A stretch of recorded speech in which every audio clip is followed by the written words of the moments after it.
To give you a little background, I am a PhD in I have a PhD in English, and I've been working at Temple Libraries for over 2 years.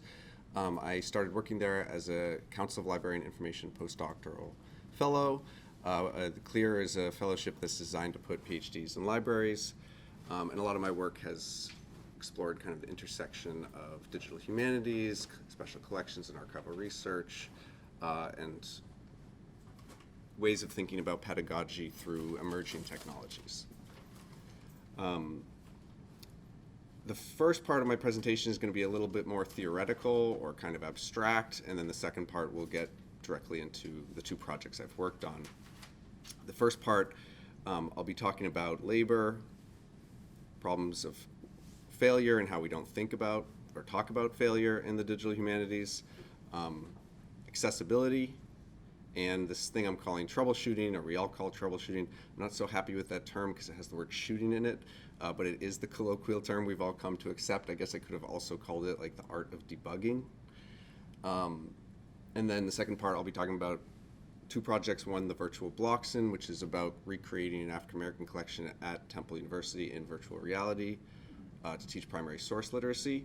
And then the second project, which will probably be the majority of the talk, on a sci-fi digitization project. So I wanted to begin with something that I encountered during my graduate program. A couple talks, lectures by Roland Barthes that very few people know about, and that I think are some of the greatest things he ever did. These are the last lectures that Roland Barthes ever gave before he died in 1980 from a sudden car accident. He was hit by a bus. And these have only been published in the last few years. They are his lecture notes, and the translations have just been released recently. They're excellent. I recommend all of them. And they explore kind of key themes in his work, including communal living. Thank you so much. In the preparation of the novel, he explores kind of the intricacies of writing and trying to imagine a work that you want to create. And then the core book, The Neutral, is, I think, in some ways a theoretical approach to something that he explored his whole life, which is how do we deconstruct the binaries that we, are forced to live within in very hierarchical ways. And I want to turn to a specific quote that for me is kind of, I think, the overarching topic of this presentation, but also just something that has become meaningful to all my research. So it's from May 6, 1978 in his lectures, where he says, in his kind of colloquial, notational style, network of closely related words. It's by confronting related words that one refines meanings, differences, nuances. Wish for a great pedagogy of nuance in the classroom. Nuance is one of the linguistic tools of non-arrogance, of non-intolerance. Civic imperative to teach nuances, but I suppose great resistance from kids. To make up nuance exercises. One of these exercises, inventory of micro networks of words that are very similar, but a tiny bit different. So not many people have written about this, and it's a really unique moment in the book. He doesn't talk often about his pedagogical approach, and in this case, he also ties it very closely to a kind of hermeneutic approach to literature and to language. And I'm not going to get into too much detail about this, but for me, when I see that, I think of this. This is a visualization of a text mining algorithm called Word2Vec, or you may have heard of it as word embeddings or vector space models. This is, for me, definitely the most exciting form of text mining around. And what it does is it counts words' likelihood of appearing next to other words. And then you can create maps of a specific set of texts. How do those words become associated? So this is a word embedding of the word information in a bunch of science fiction books from the 60s and 70s. This is the same algorithm or a computational method that does autocorrect on your phone that predicts new words appearing, right? So I'll return to this near the end, but I wanted to say there is a kind of computational approach that I'm interested in looking at in relationship to what he describes as this pedagogy of nuance. But for now, I want to focus more on his idea of mastery or disavowing mastery. So in another section of the same lecture, he says, it's obvious that knowledge enters the course, meaning his course, by means of very fragmented bits which seem offhand. This knowledge is never cohesive, it is never mobilized as a doctrinal knowledge. I know nothing, and I do not pretend to know anything about Buddhism, about Taoism. When I cite from Buddhism or from skepticism, you must not believe me. I am outside mastery. I have no mastery whatsoever, and to make it clear, I have no other choice than Nietzsche to lose respect for the whole. For the master is one who teaches the whole according to himself, and I don't teach the whole. My aim equals to be neither master nor disciple, but in the Nietzschean sense, thus with no need for a good grade, artist. So I love this, and I think it's something I want to say we should be thinking about in relationship to pedagogy and digital pedagogy in particular. There are problems, I think, with mastery in our field. And one of them is that there are some very intimidating role models for people who are trying to get into this field. It's easy to look at the products of their labor and think, I could never do that, right? I think along with that, we have a lot of false binaries, right? Especially the one independent versus dependent. We assume there are people out there who are able to do this all by themselves. There's also this kind of binary between reskilling, this feeling you need to learn some new skill, but also this sense that with technology, we actually don't need skills because the technology does it for us. And then this binary of analog versus digital, which I don't think I've ever heard someone fully articulate what it means. And along with this sense of mastery is this, I think, very ableist conception of work and of skill. And so part of what I'll be talking about today is this sense of how accessibility has been remained relatively ignored in a field that is focused on technology and on providing new technologies to enable us to do things. These tools have not been designed to include people who have disabilities. But also to say that the attitude we should all be taking is that everybody is learning from everybody else to problem solve but also for interactive multimodal interfaces. We're all working with these interfaces all the time. I have 3 screens around me right now, right? I have my phone, I'm counting how long this is taking. Yeah, and whenever I'm working on anything, I'm always inevitably working with other people. Even if it's not in person, it's thanks to their work. All right, so to situate this all a little bit, I'm coming from a place that has just moved. We were located in the Paley Library. We have now moved to the Charles Library over to the right. You can find lots of articles about this big transformation online. It's getting a lot of buzz because the Charles Library is supposed to be this 21st century library. This happened about 2 months ago, and we're still very much in transition. But this has also brought up a lot of the questions I want to explore today. This is the new interior. As you can see, Paley was very much this brutalist architecture from 1964, and now we have this, what I'll call a little bit like WeWork aesthetic. And along with that, our DH Center has transformed enormously. So on the left here, you can see space that I worked in before, along with Jen Grayburn, who's in the audience, the Digital Scholarship Center, and then on the right, what is actually just an artist's depiction of what our space would look like. Our space is not yet quite ready to be photographed. In particular, you will see computers here, but our computers have not been installed yet. And also, it looks quite different than this because of value engineering. So, I want you to see all of the things I'll be saying in the context of me coming into libraries as a postdoc, right, as a PhD without proper training and working in libraries, and at a time of great transformation and growing pains. So, the library has very much been designed for productivity. I've heard it from the dean himself that, the furniture has been designed so that it is not easy to sleep in. And that's evident. There's also open offices that are, everyone has an open office space, but then also all the tables where students can work are much more designed as kind of an open office setting. There aren't, cubicles for individual research. We also now have an automated retrieval system, so most of our stacks are gone, and you can order books.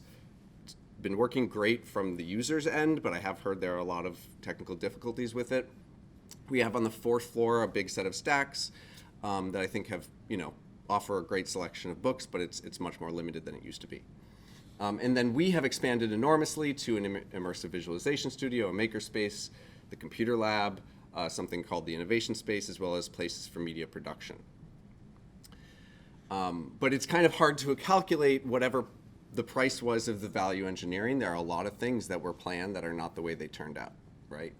And there's a lot of latency in the construction project. We are essentially under construction through the fall.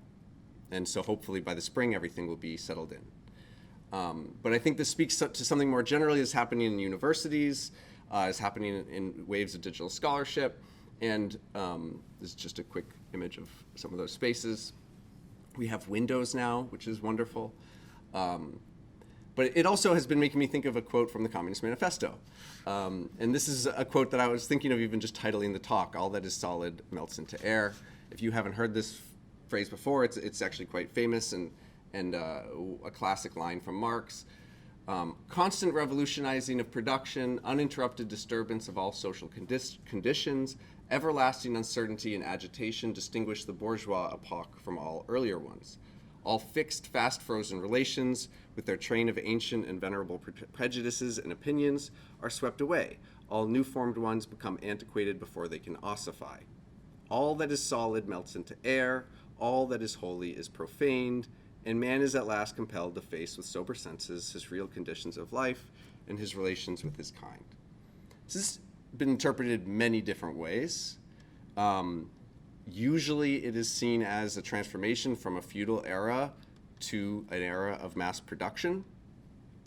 I also think it can be used to understand a transformation from analog to digital technology.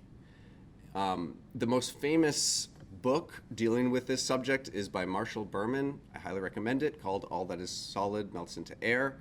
And it's a critique of urban design since the time of Marx, since 1848. He depicts modernity and the kind of urban designers since 1848 as these kind of Faustian monsters who are willing to sacrifice a huge amount to achieve this greater good for mankind as they see it. Most famously, Baron Haussmann was the architect of Imperial France that built the modern Paris that you know today.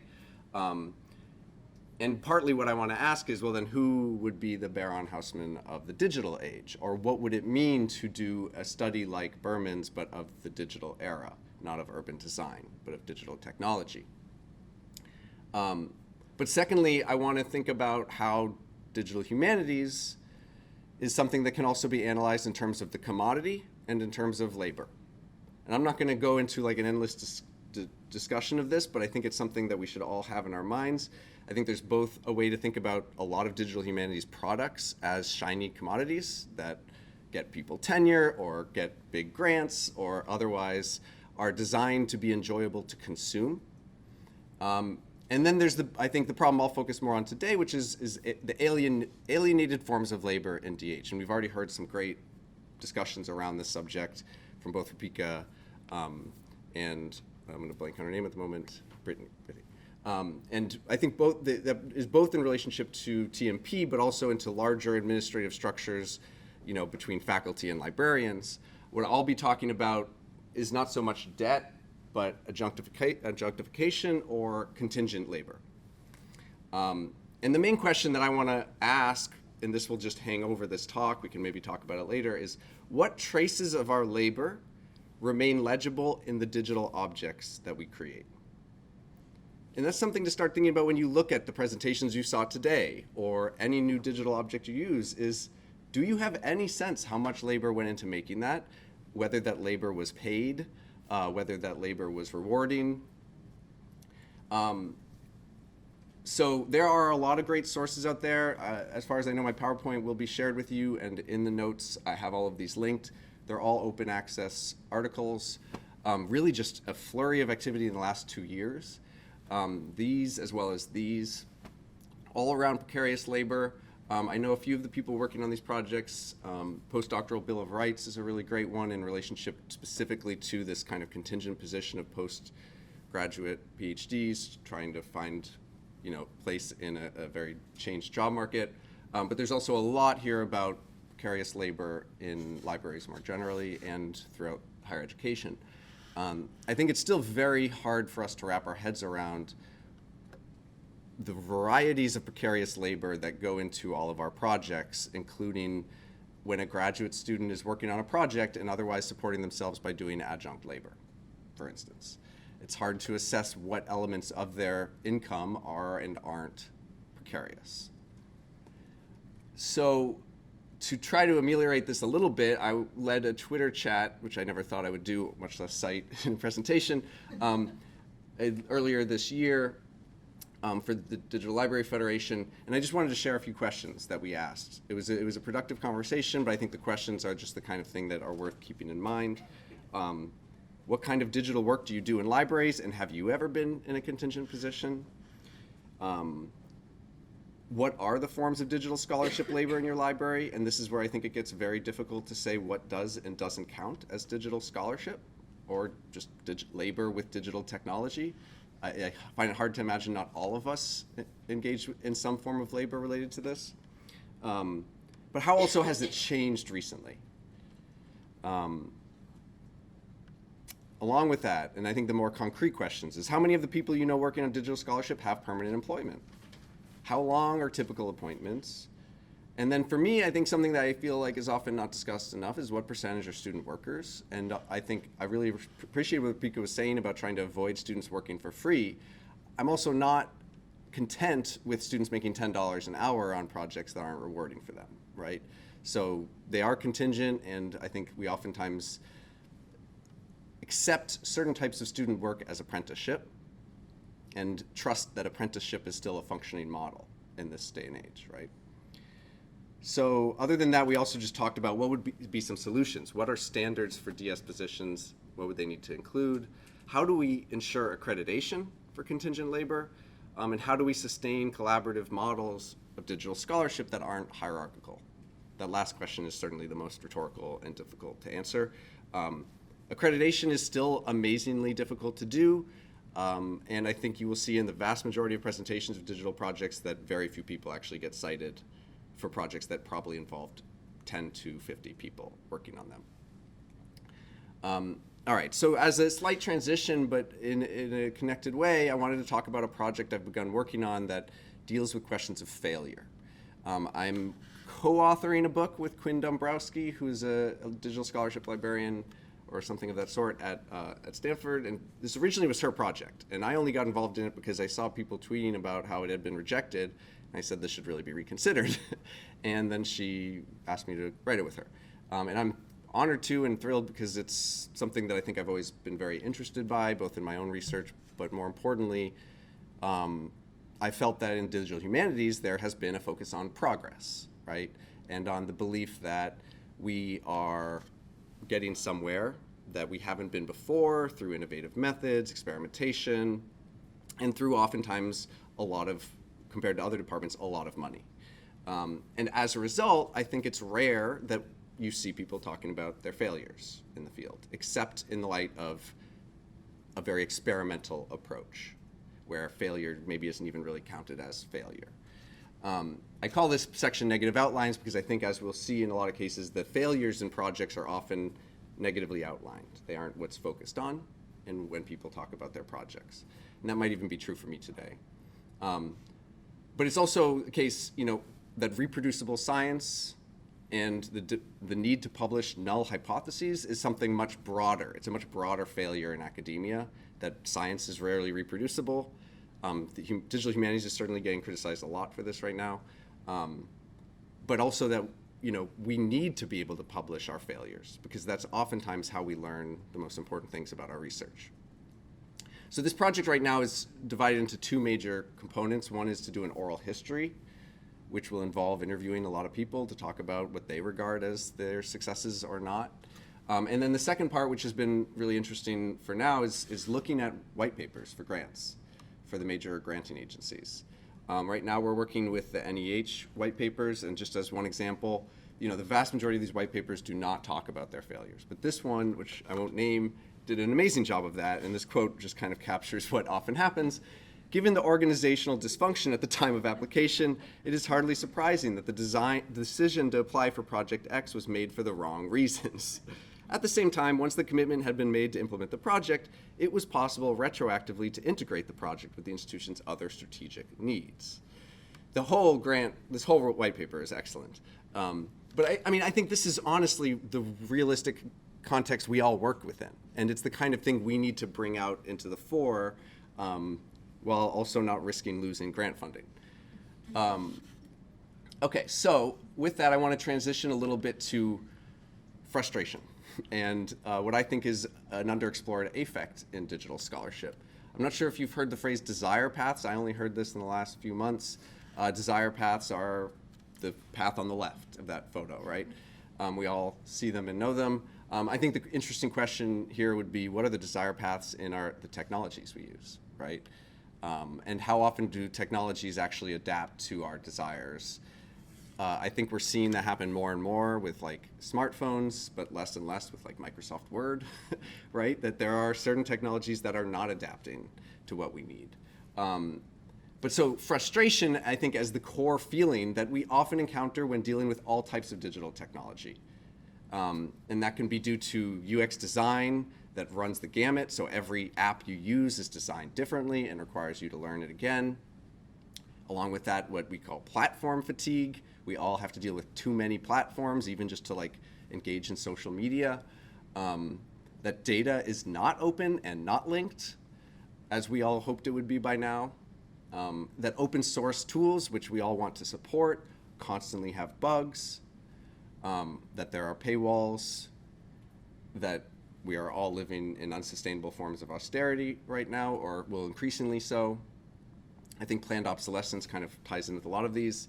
And then going back to the labor question of how much of the work each of us do might not be acknowledged in any way, right? By you work in the archives and the scholars who publish the work from your archives don't acknowledge that you created that archive for them, that kind of thing. So yeah, just thought I'd have a gift to capture that feeling, the white noise of frustration. And to just situate this a little bit in what I understand to be some of the fields that are trying to deal with these problems. I think that they are more often talked about in circles like post-colonial DH, where the same sorts of technology are not readily available. It made me think of this quote from Audre Lorde, very famous: "The master's tools will never dismantle the master's house." I think that there is a trend in DH of, well, we can change the master's tools to make them dismantle the master's house, that we can reverse engineer the tools. I would like to believe that Audre Lorde wouldn't have been opposed to that idea. So I, in particular, have in mind minimal computing and something called the Nimble Tense Toolkit, which, if you haven't looked into, is a great example of a very sustainable and simple set of tools to provide for people dealing with disaster relief.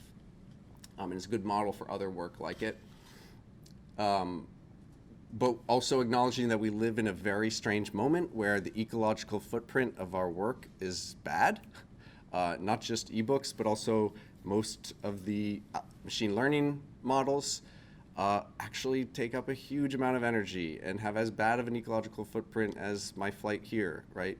And so these are bigger problems that I think we can't not think about when we try to understand what failure and what success might look like in a politically minded digital scholarship. And then what we'll try to return to near the end to articulate better is for the individual who is trying to just deal with whatever digital technology you want to feel more of a master at, how do we build a framework for teaching ourselves to do these things, right? It's in some ways what I think minimal computing is all about, but that it can be incredibly difficult because of open source tools being constantly conflicting with one another, and that for all of us, it's always a process of learning the lingo necessary to find the right sources and the right answers to our problems. All right. And that no matter what technology, CSS or something totally different, we all have experiences like this on a day-to-day basis. I felt like there are so many gifts I could have pulled from, but this one is just a really easy to do meme.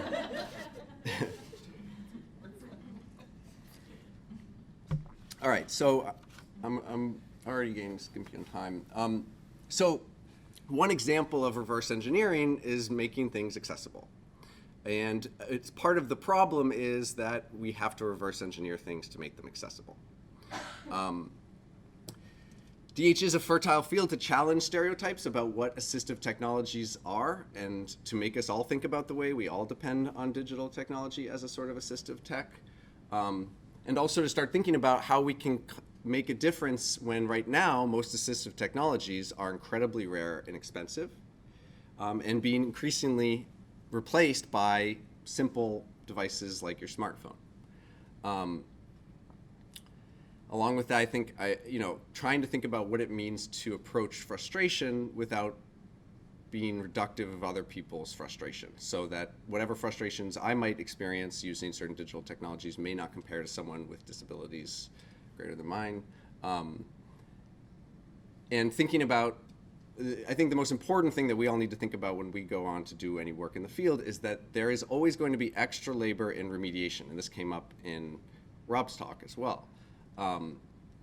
It's going to require a lot of work to make those tools accessible later, and you will save money and time by doing it at the start. One of the projects I'll be talking about, we're trying to do that, but it does take practice and mindfulness. And just to say, when you think about accessibility, it also is almost overwhelmingly affecting people of color and people with poor situation, different forms of class, and 1 in 4 women as well are dealing with some sort of disability. Okay, so first of the 2 projects. This one is creating in virtual reality this archive that is actually separate from the main new library that we've moved into. Part of the reason we were interested was that we know they won't be part of our main special collections, and trying to think about how we could include them more in our digital scholarship. But also knowing that this is an incredibly vital collection of African American history for even the local community. So it's called the Virtual Blockson. It recreates the space in virtual reality and aims to also supply technology and teaching materials to local schools so they can actually use this technology. Trying to be aware of the fact that if we were to just create a game, it doesn't mean anyone would use it, especially the people who we want to target. The goal would be to teach primary source literacy according to the guidelines of the Society of American Archivists and the Common Core. And all of this is going to have to be developed in tandem with Educational Advisory Board and the local community. It's a collaborative project between the people mentioned there as well as a few others. This is just a demo example of what the space will look like in VR. It has involved doing photogrammetry to create the objects. I'll have an image in a minute. This is just a quote by Blockson. And what I love about this quote, Blockson's history is that at the age of 9, he was told by his history professor that he had no history, and spent the rest of his life collecting to prove that wrong. But what I see this project as doing is trying to show to a younger generation they too can be collectors and take the baton to continue telling that history. This is just a diagram of all the spaces, and then just one of the models we've been photogrammetrying at the space. So, and one of the things that's been very exciting about this is these are all materials that are not usually the type of materials getting loaded up on Sketchfab, for instance. The 3D models, are majority, European heritage. So, from my end, my focus is largely on the pedagogical components of this project, dealing with education standards, trying to think about how the gameplay can simulate certain aspects of archival research, creating lesson plans and other forms of assignments and syllabi that could be incorporated into classes. This is a long-term project. And just this part alone, I think, is going to be a big task with a lot of other people involved. This is just an example of what the gameplay would look like, so that the user first enters the Blockson space. If they are a new user, they will be onboarded both to the conventions of VR, the gameplay of VR, as well, and they can make facets between different accessible options. And they'll be introduced to the general learning goals before they come to the front desk, and then are introduced to the etiquette of dealing with archival materials. there's been a lot of VR recreations of, museums, but very few of archives, I think none. And one of the affordances here is that archives are places you're actually supposed to handle the objects, and it offers a lot of opportunities for doing things that you couldn't do in an archive, right? To enhance or think about the materials in other ways. And so they'll be able to cull a set of collections, and then different games will be integrated with different collections.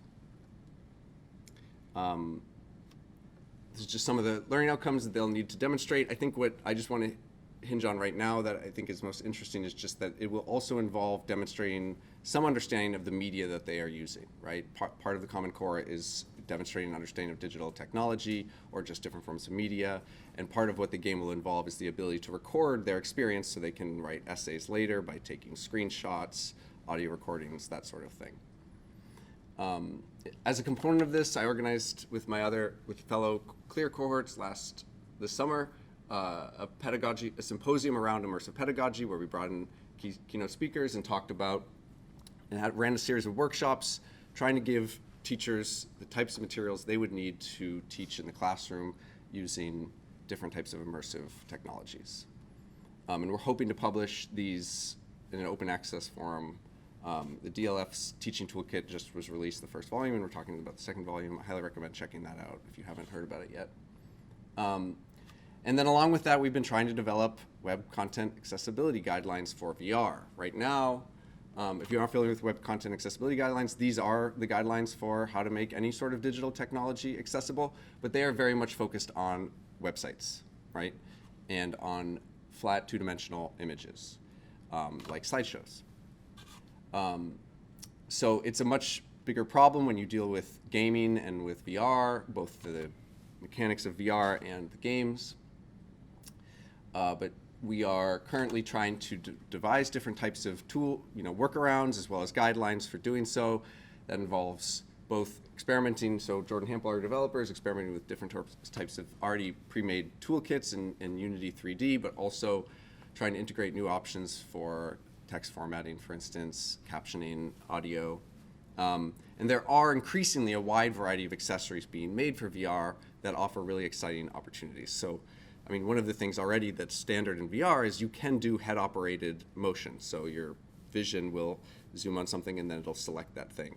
So someone who can't use the hand controls could move around the space just with the movements of their head. I think we will get to a place pretty soon where you can do that just with your eyes, with certain types of headsets. And then at the bottom there, in the meantime, we are developing alternate access plans. I think one lesson to take away from this is if you're trying to make your resources accessible, at the very least, if you're going to offer some digital technology, have an alternate access plan for students who can't engage with that particular technology so they can still get an equitable learning experience. It's just an example of actually pre-made Unity toolkit that helps guide people to interact with objects. And that you can, besides already standard locomotion in VR, you can also have preset locations that help people move specifically to where they need to go. Okay, so I'm going to turn to the second project. This one, I'll probably skip through some of the slides, so I can always go back if you're interested in specific details. Whereas the first project is trying to recreate the material culture of a history so that students can learn what, in this case, we're calling primary source literacy is like. This project is about digitizing books to make them available online in innovative ways. This project arose out of when I started my postdoc. As part of our move to the new library, we were deaccessioning a huge number of the special collections science fiction materials. This is just a selection of some of the first books we picked out to digitize, which were kind of the famous works of new wave science fiction. And the kind of goal of this project is to turn this into this. This is a visualization of 100,000 science fiction book covers that you can download for free from isfdb.org. And I ran it through a tool called Pixplot, which does clustering of images and allows you to visualize it in a three-dimensional space. The problem right now we're dealing with is these images are such low quality that the clustering doesn't work very well. So as this digitization project goes on, we will collect, I hope, a huge set of high quality book cover images. And we will be able to do a less noisy version of this visualization. And eventually be able to tell this history, which, if you haven't seen this before, this is a wonderful artist who tells, in this case, the history of science fiction through kind of whimsical timelines. So, as far as I see it, the Temple project is just a prototype for what I hope can be expanded to other spaces, other collections, other libraries. These are just some of the books that we've encountered, including both kind of classics and incredibly silly books like The Amorous Umbrella. What's important is that all these books are not currently in any of our cultural analyses of 20th century literature. And so I'll get into that in a little more detail. Just to make sure I'm attesting to some of the people I work with, this is just not a full list of people who have worked on this project at Temple alone, including a lot of the graduate student workers who have made this project possible and provided a huge amount of feedback to me as we've tried to improve our workflows. So I'm going to skip over this, but the Pascal Science Fiction Collection is where these materials came from. Originally, it was a collaboration between the Special Collections and the Digital Scholarship Center. It's now grown to include the metadata and digitization services, as well as learning and technology development. So part of what's exciting about both of these projects, it's involved collaborations between departments that never worked together before. And I would like to believe they will become models for how we can continue to have different sections of the library working together to build projects that are both educational for students working on them, as well as useful to people outside of our community. So the Temple New Wave corpus originally consisted of 100 linear feet of uncatalogued deaccession materials. We've selected about 1,500 books to digitize, and we're digitizing about 300 books a year. I'm hoping we'll be done within 5 years, but it's also a project that I imagine will go up and down in terms of its priority. There's also the possibility we'll purchase more duplicates of holdings in the future. This is just to give a little sense of why this literature matters. There's a famous quote by a sci-fi writer, Theodore Sturgeon. I thought I'd have a data visualization to articulate his point, which is that, not just he, but most library collectors, special collectors, and all literary critics have assumed that the vast majority of things produced by humans are crap, right? And as a result, we have a bias in our collections holdings and in the types of materials that we get rid of. This is just a photo of some of the materials Temple got rid of during our process of deaccessioning and moving to the new library. And along with that, I think there's a risk that we lose materials that represent diverse and underrepresented communities and their visions. And so this is a quote by N.K. Jemisin, a famous science fiction writer, talking about how the stakes are high in this case for making sure we attest to the diversity of peoples who have tried to imagine what our future will be like, right? So there's a term for this, which is called the Great Unread, coined by Wermer-Colan, but often popularized by Franco Moretti. And the problem is that there's been cultural analytics projects on science fiction, but they have used about 100 books, 200 books. And these books are some of the classics of science fiction, but they don't represent anywhere close to the vast majority of genre fiction out there. And so even in the most famous work of kind of text mining right now, Ted Underwood's Distant Horizons, he tries to talk about how, while we have some problems with representative corpora, for the most part we're good, but then he does acknowledge specifically that the pulp magazines and literature is where the absence is. Along with that, the majority of research corpora right now are siloed at a couple Ivy League locations, and they are not even integrated with one another. And the only way you can get them is if you can make contact with one of those people. Beyond that, I think most researchers are stuck with these either HathiTrust, which I'll talk a little more about, or kind of siloed proprietary repositories like Gale's Scholars Lab. I don't know if anyone here has had to talk with them yet, but Gale is trying to provide their own visualization tools for their databases. But the problem is going to be, well, what if you want to compare data in their set with data in another set, right? And along with that, HathiTrust is missing a huge amount of data that is represented just in the Pascal collection. And so we are now going to be ingesting these materials into HathiTrust as one way of ensuring that they're in a repository and are available to others. And this is just an example of how we're developing an ingestion workflow. I can come back to some of these details if people are interested. The only other thing I wanted to share in relation to the building of the corpus is there's also a lot on the web. And so we are trying to scrape as much as we can, not just from Project Gutenberg, but the Internet Archive has over 11,000 pages of materials. And then there is a very cool website, I was mentioning this one before, called luminous.org, which I highly recommend looking at. This is just a kind of rogue archive digitizing pulp fiction and putting it online, even if it's under copyright, for kind of enlightenment purposes. And then beyond that, there is this large set of special collections of science fiction, and I'm in conversations with some of the people trying to talk about would they be interested in doing something similar for their projects. And so what at this stage I'm looking at is how to design what we're calling the SF Nexus. All I really want to focus on right now is just the principles involve collaborative workflows, interdisciplinary approaches, accessible embeddable tools, interoperable data, and something I think Rob mentioned too, which I would like to call slow DH, which is recognizing that this is a long project that will involve many people involved. I'm running out of time, so I'm going to skip ahead, but I have more information about kind of our digitization process that can actually be quite efficient. It just involves guillotining the books and doing very minimal scanning. The main problem is just the margins. Sometimes you lose things or there's broken pages. And so we're doing very minimal cleaning. And then we're trying to develop something that is amazing, doesn't exist more readily, but MOUs for the exchange of copyrighted data between different libraries. And this is just a workflow chart of what it requires to assess the risk involved with different types of copyrighted materials.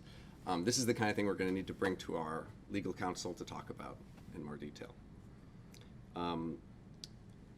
Beyond that, what you can do is you can curate the extracted features of text. So you can take out how many times does a word appear, and you can share that information. And so that's where we're really focusing our work right now, and it's what Happy Trust has also been innovating. And this is the kind of website that I hope we can create. This is the best example I've seen of something like it. Yale DH Lab did this with Vogue, and where you can click on different tools to access aspects of the data. This is an example of a similar kind of website, but it's only using metadata from Goodreads. It's the closest kind of thing that's out there right now. All right, so skipping over this, but the thing I was going to say about is that we've also found ways to put these visualizations in VR. So what really interests me is how the types of modeling you do of book covers with neural networks is very similar to the word embeddings I was talking about at the beginning, and that both can be visualized and taught in new ways in VR, so that you're not just, when you're trying to understand this network of closely related words, you're not just looking at a flat two-dimensional visualization, but can understand the spatial relationship of words in a three-dimensional space. It's a way to kind of tie together the work I'm doing with immersive technology and with kind of machine learning. So this is a different way of visualizing this cluster dendrogram. Okay, so to recap, I'm trying to imagine new ways to do digital collections while making accessible archives and corpora that are underrepresented. And specifically looking at the ways that cultural analytics or digital humanities can move beyond what right now I see as a focus on classification. A lot of this requires reverse engineering, the tools we use, and dealing with, in my case, constantly rotating staff of contingent labor that I want to ensure this work does not exploit. And along with that, trying to be mindful when dealing with a lot of frustrations, and teach the people who work with me and people I try to teach that the process of troubleshooting is really the process of learning, and that what matters more is not to learn how to do a specific skill than how to teach and to apply the general lessons you learn to any new skill. And so I think on a certain level, part of what I want to say here is we need to rethink library service, less around how do I use a certain database than how do I do searching in general. In the same way, how do I use a specific tool? Then how do I debug when I encounter any new of many tools, right?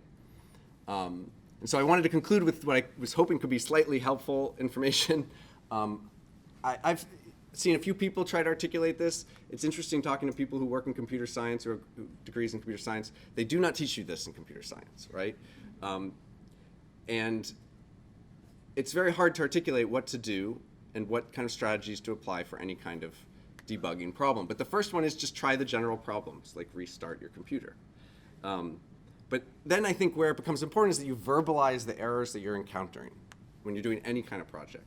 And I think partly my point to all of this is almost everything I presented, while it might look intimidating, does not require skills at coding that someone who couldn't teach themselves. I don't have a CS degree. The tools are becoming increasingly easy to use, but you have to deal with these problems all the time, right? And so at a certain point, it becomes a question of being good at Googling and knowing how to Google the error logs that you get and to identify the specific software and operating systems that you're using, and to understand when you see terminology you don't know how to Google that terminology. Finding the minimum reproducible example so that in the absolute worst case, because we can't deal with this every time, you would actually go to someone who specializes, like a digital scholarship librarian, in supporting you in these tasks, or in actually contacting the developer who has made this product, right? You want to do that rarely, but you should always have it as your last resort. And oftentimes it's necessary, right? But really what this process, what I think most of the digital humanities at this point involves, what I'm calling this art of troubleshooting or debugging, is really a kind of, both not being hard on yourself for not feeling like you're a master and realizing that everyone's going through this process, even people who have CS degrees, and then being patient with yourself as you go through a very recursive process of problem solving one thing or another.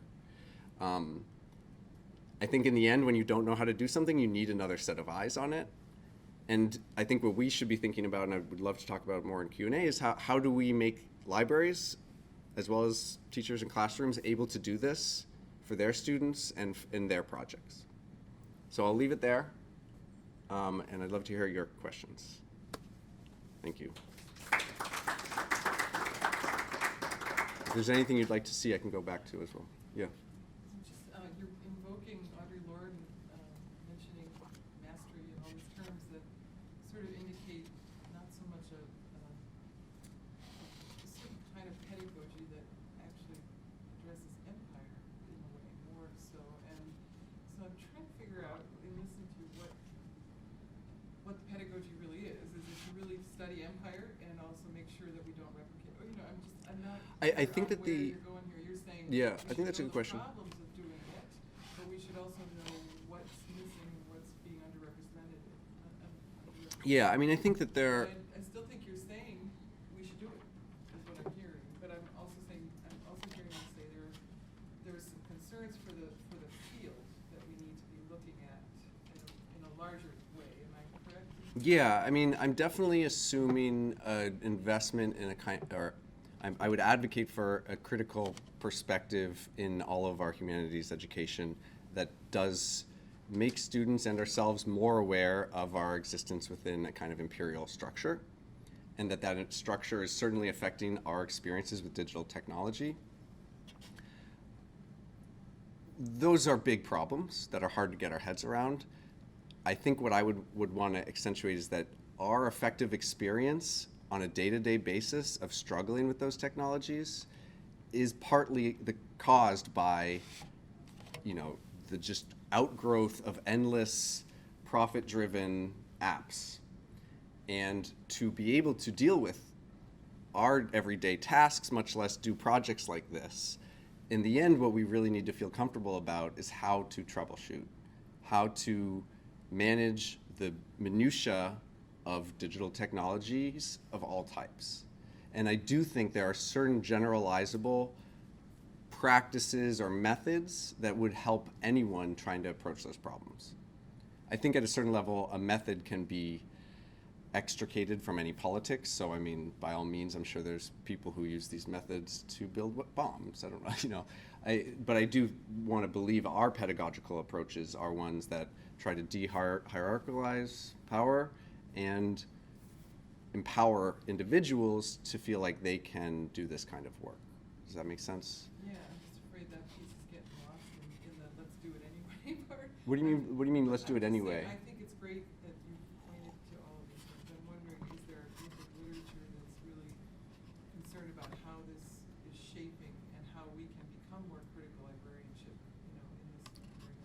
I think that some of the scholars I recommend, like doing work in postcolonial DH, minimal computing, I think are trying to develop a discourse around this, and I'm certainly not versed in everyone who talks about it. I think the entire field of critical digital studies would be, I would say critical digital studies would be the main place to look, and there are anthologies of work in that field.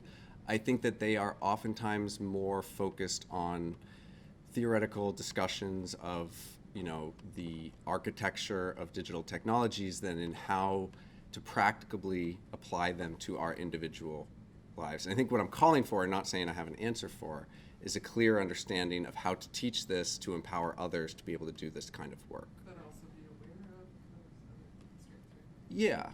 That's what I want to be sure I agree.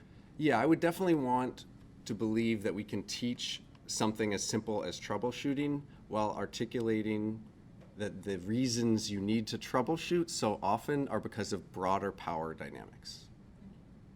Yeah, that's a good question. It's tough to, I think it is what I'm trying to weave through this, but it is not easy to articulate. Yeah. Yeah. A term we often hear in the libraries is literacies, so digital literacies, information literacies, visual literacies, data literacies. How does what you're suggesting and describing fit within that? That's a good way of, that's a good question. I mean, I think that the Bloxham project is very much about literacy. I would like to think that the science fiction project is also about literacy, trying to create user-friendly resources with exciting content to get new people to see an opportunity to learn these methods. The Bloxham project is much more focused on that question, though, of how can we even introduce students to immersive technologies and make them literate with the types of tools that are games that are going to become increasingly prevalent. I would say that debugging and troubleshooting is the fundamental literacy when dealing with technology. I don't know if that's usually what people are talking about when they talk about digital literacy, but honestly, I can't say I know what does and doesn't get included in digital literacy and what would be the best ways to distinguish digital literacy from digital humanities, from digital pedagogy. But a lot of the time, I think my main concern is you can become literate at a specific tool or method or app, but that doesn't empower you to be able to become literate with other tools or apps. It's certainly just partly from the day-to-day activities of supporting people. I think someone mentioned this earlier today. We're always in this problem where we can't do more than show you how to try to help yourself later. And anything else that we do ends up taking some of that power away from you. So I help you do this one thing, you have no idea what I just did, and you go home and your project's done, but are you able to replicate it later? So I think there's a certain level of literacy that it just hasn't been operationalized yet in digital technologies the way it has been, for instance, with verbal literacy. And I think we're at a turning point where that's going to happen more explicitly, but I've yet to find someone trying to articulate just a simple list like this of how to deal with errors when you are using a tool. But I would say that's going to be the most valuable thing that will come out of that field. I'm curious about the student labor. Yeah. So on the one hand, they could get like course credit, which is a form of payment, right? Because, right, in my mind it is. Maybe I'm curious what you think. On the other hand, we could pay them. And I'm not sure you can do both, right? Usually it's one or the other. So I'm just kind of curious what your reaction to that and, you know, what would be the preference there. That's a good question. Where I work, the option for accreditation through our Scholar Studio, Digital Scholarship Center, is not an option. They can get fellowships that, you know, and their student work can be put on their CV. So I think that can look good. I think more importantly, they can put the projects they work on their CV and the skills that they gain. So in the end, I think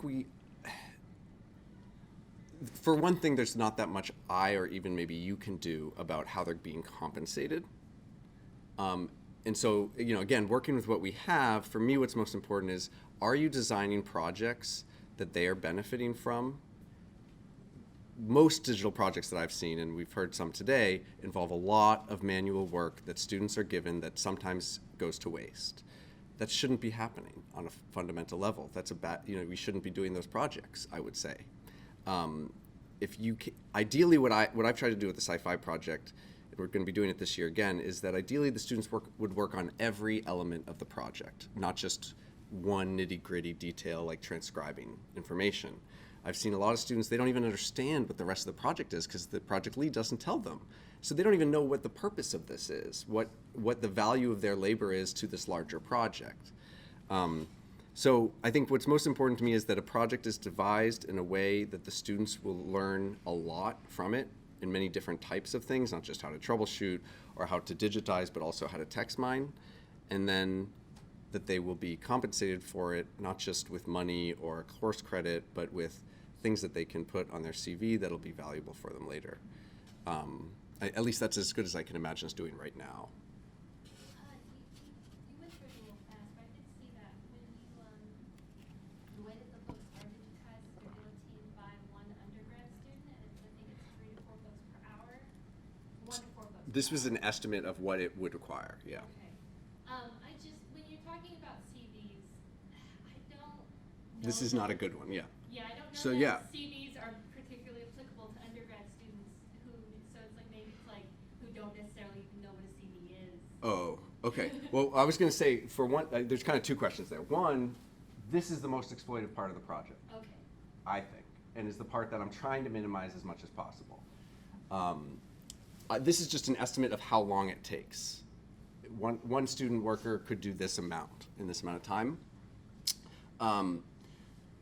Usually the students who are working on digitization projects are rotating around many different projects, so I would hope if they're in the digitization lab, they're getting exposed to a bunch of different projects. What I'm hoping we'll be able to do with this project, though, is the same person who works on this component of the project would then come and work on other components.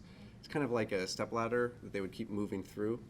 The second question is a tougher one to answer. I mean, if a student doesn't see if a student can't or otherwise doesn't care about putting something in their CV, I don't know in terms of how else to compensate them beyond giving them the skills that might be applicable in another context. Again, guillotine and feed sheet scanning is the most menial labor involved in the project and the least useful. I hope it would be great if there was a technological way to get around that. And I don't see an easy solution to that element of all digitization projects, really. At least this is less intensive work than most digitization.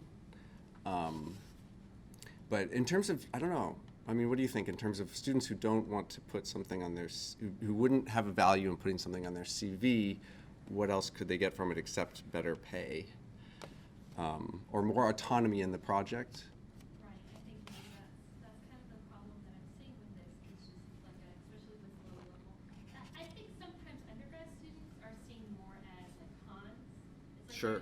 Maybe it's like Exactly. there's like this idea of hierarchical knowledge, and as you get into a grad student or PhD student, you're somehow more valued in the school system because you're more willing to pay the school more money. That's just my personal opinion, but I'm not trying to get more really political. No, I think you're right. I think that is it. And it's like undergrad students, they're seen as like, oh, well, we're giving you opportunity, we're giving you. Right. It's like something that maybe to an undergrad student, they haven't been taught, or they haven't even been told that there is value in that. So it's like, for them, it's like they're just doing that. Yeah, and I mean, I think the whole education system, all the way up through graduate study, is still built on an apprenticeship model that assumes that there is jobs on the other end that pertain to the apprenticeship. And I think that problem is all through. I think undergrads are the most they get the least people advocating for them. No, it's the one that people are least concerned about. And I agree with you, it shouldn't be that way.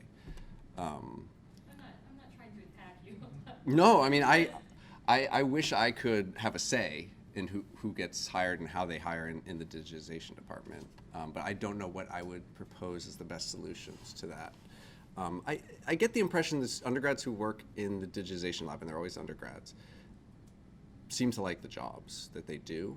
For me, I think what would be important is that people rotate between a lot of different, if they're just going to be doing digitization, at least let them get exposed to as many different types of digitization as possible. Not just do one rote activity for a year.